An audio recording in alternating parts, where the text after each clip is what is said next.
Covid के समय America, France, Germany, Spain, Italy ये हमसे 10 गुना ज्यादा प्रति व्यक्ति अपने स्वास्थ्य पर खर्च करते हैं। लेकिन लंदन के अस्पतालों में जो लाइन लगी थी, हम लोग उस वक्त टीवी की डिबेट में हुआ करते थे, उसकी खबर छोड़कर, अमेरिका के जो वहां जहां दफनाया जाता है उसकी खबर छोड़कर, वहां लोग लाइन लगाकर अपने अपने जो परिजन हैं उनको श्रद्धांजलि दे रहे हैं, उसको छोड़कर रिपोर्ट कहां की छापी जाती है? रिपोर्ट संगम से लेकर 40 किलोमीटर तक क्यों लोग ज्यादा उनकी लाशें दिख रही हैं, कहां दफनाए जा रहे हैं, उसकी रिपोर्ट की जाती है। और उसके लिए सहारा किसका लिया जाता है? यह ज्यादा महत्वपूर्ण है कि एंटी भारत नैरेटिव में वेस्टर्न मीडिया को साथ किसका मिल रहा है? वो साथ मिलता है हमारे यहां के उन पत्रकारों का, इंटेलेक्चुअल्स का, जिनको इसके एवज में वेस्टर्न वर्ल्ड में, वेस्टर्न सोसाइटी में अवार्ड मिलते हैं, उनको प्रतिष्ठा मिलती है, उनको पुरस्कार मिलता है, उनको कॉन्फ्रेंस में बुलाया जाता है, उनके लिए जंकेट टूर तैयार किए जाते हैं और वो उनके लिए बड़ा टूल बनते हैं, बड़ा हथियार बनते हैं जब हम कोई पॉलिसी डिसीजन लेते हैं। और कोविड के बाद दूसरा एक उदाहरण मैं आपको याद दिलाता हूं, जब फार्मर्स प्रोटेस्ट हो रहा था, किसान आंदोलन करें, इसमें किसी को ऐतराज नहीं होना चाहिए, किसान अपने अधिकार के लिए लड़ें, इस पर किसी को ऐतराज नहीं होना चाहिए। लेकिन जिस देश में 1991 में इंडस्ट्रियल रेवोल्यूशन होता है, रिफॉर्म होता है, वहां पर जब एग्रीकल्चर रिफॉर्म होता है, वो भी इतने वर्षों के बाद, 7 दशक के बाद, तो उसको कहा जाता है कि ये दरअसल किसी कंपनी के हक में है। क्या किसी किसान को, और ये मैं बार बार कहता हूं, आप लोग भी जरा सोचिएगा आज इसके यहां से जाने के बाद, कि किसान तो एमएसपी पर काम करेगा, मिनिमम सपोर्ट प्राइस, लेकिन इंडस्ट्रियलिस्ट काम करेगा एमआरपी पर। बताइए कौन किसका पक्षधर हुआ? वो लोग जो किसान को सरकार की कृपा और सरकार की, एक तरह से कहें कि उनके रहमो करम पर छोड़ देना चाहते हैं, लेकिन उसको न्यूयॉर्क टाइम्स से लेकर, सीएनएन से लेकर बीबीसी तक अलग तरीके से रिपोर्ट करते हैं। तीसरा मुद्दा, 370 की कश्मीर में समाप्ति। बीबीसी ने एक स्पेशल बुलेटिन शुरू कर दिया था। जिस बीबीसी ने अपने अलग अलग जो लैंग्वेज प्रोग्राम है उसको बंद करना शुरू कर दिया, जैसे ही 370 हटा, बीबीसी ने भारत के लिए अलग स्पेशल बुलेटिन शुरू कर दिया।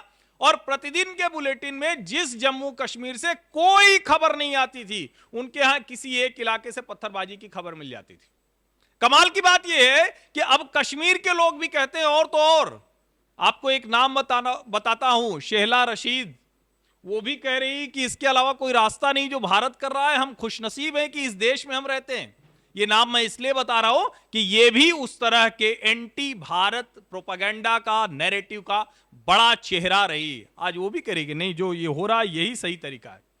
एक और मुद्दा, सीए और एनआरसी।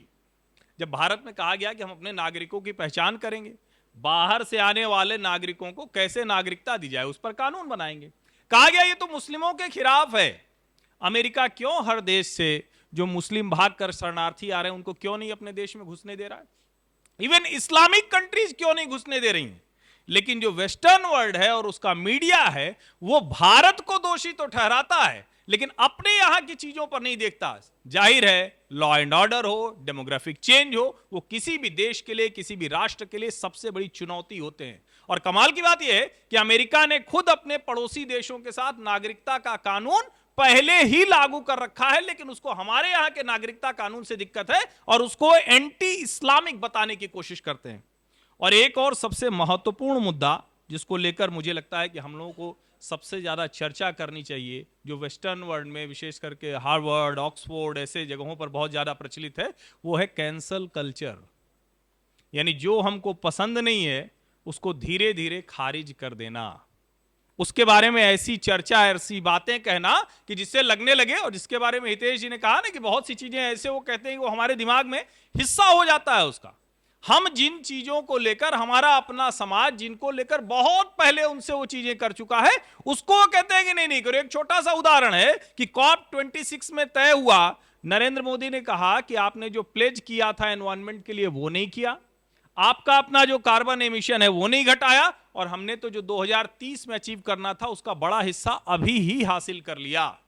सवाल यहां यह है, सोसाइटी हो, हमारे अपने इश्यूज हो, हमारा रिलीजन हो, हमारे अपने जो मुद्दे हैं, या फिर जो दुनिया के मुद्दे हैं, एनवायरनमेंट और क्लाइमेट चेंज, इस पर हम सबसे ज्यादा जिम्मेदार देश के तौर पर उभरते हैं। लेकिन चूंकि उनकी अपनी मुश्किलें हैं, अपनी जिसको हम कहते हैं ना कि अंदर का अपराध बोध है, उसकी वजह से उसको भारत पर थोपने की कोशिश करते हैं। ये पांचों मुद्दे मैंने इसलिए बताए कि इन मुद्दों पर सर्च कीजिए, इन पांचों मुद्दों पर भारत का पक्ष, पश्चिमी मीडिया कैसे व्यवहार कर रहा है, उसको नोट करना शुरू कीजिए।